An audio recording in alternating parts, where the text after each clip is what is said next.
This is a video from my understanding of the lab is how to find the epicenter, which 6.2 shows you the epicenter, and there's a description of the epicenter on page 197. Now, what you need to do is, first thing you got is your semiographs, and what you need to do is measure the distance from the start of your P wave to the start of your S wave. That much. And then you take it down to the bottom, and you can I put it on, say, 3 hours and 59 minutes, and I make a mark from there, and it goes almost to the 4 hours and 3 minutes. I round it a little because it's pretty much 4 minutes, because the difference between 3 hours and 59 minutes and 4 hours and 3 minutes is 4 minutes. So your seismograph A from the P to the S is 4 minutes. Next, you need to go to your timetable, and what you're trying to find is there's two lines. There's your P wave and your S wave, and in between those lines is your time distance. So you're trying to find 4 minutes between those points, which, if you can see, is my marks.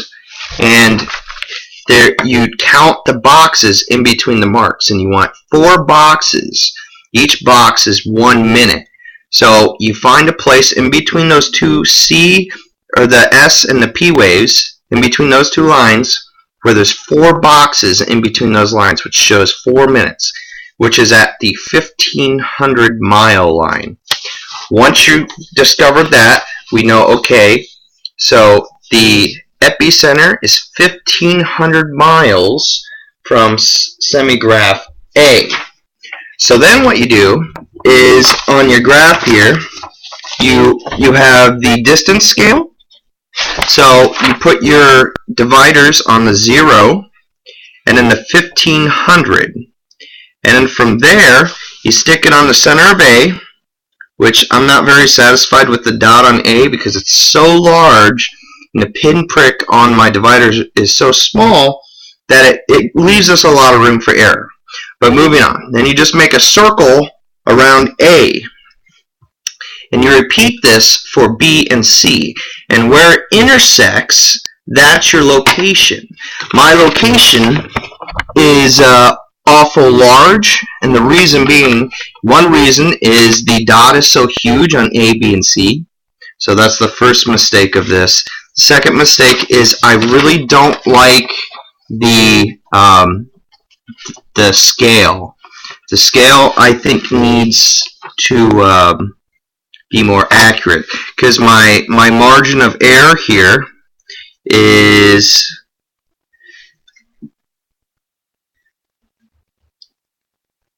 it's about 600 miles. I mean, that's pretty accurate on the size of the planet, 600 miles. So it's in a 600-mile radius. So that's fairly accurate, but I'm still not very set. Well, not 600-mile radius. It's about I take that back. It's about 450-mile radius, which is fairly accurate, but I'm still not very satisfied with it. So that's the video. Thank you all for watching.